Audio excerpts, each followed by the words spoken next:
আজকের এই দিনে আমরা শুধু একটি জাতীয় উৎসব পালন করছি না, আমরা স্মরণ করছি এক মহাকাব্যের নায়কদের।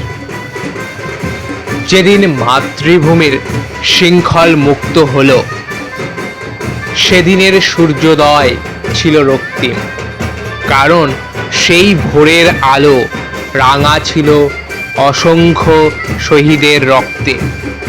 একবার ভাবুন তো, যদি আজও আমরা দাসত্বে বন্দী থাকতাম, যদি আমাদের ভাষা, আমাদের পতাকা, আমাদের স্বাধীনতা কেবল স্বপ্ন হয়ে থাকতো।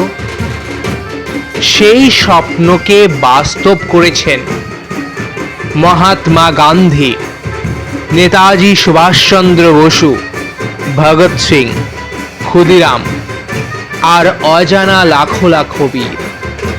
স্বাধীনতা কেউ বিনামূল্যে দেয়নি, এর মূল্য চুকিয়েছে মায়ের চোখের জল, বাবার বুকের রক্ত আর তরুণদের অকাল মৃত্যু। আজ আমাদের হাতে আছে সেই স্বাধীনতার মশাল। এই মশাল শুধু আমাদের গর্ব নয়, এটি আমাদের দায়িত্ব। স্বাধীনতা দিবস মানে শুধু পতাকা তোলা নয়, মানে দেশকে ভালোবাসা, সততা বজায় রাখা, অন্যায়ের বিরুদ্ধে দাঁড়ানো আর নিজের কর্মের ভারকে এগিয়ে নেওয়া। আমরা যেন ভুলে না যাই, স্বাধীনতা রক্ষা করাও স্বাধীনতা পাওয়ার মতোই কঠিন। তাই আসুন আজ প্রতিজ্ঞা করি, দেশপ্রেম শুধু বক্তৃতায় নয়, কাজের মাধ্যমে প্রমাণ করব।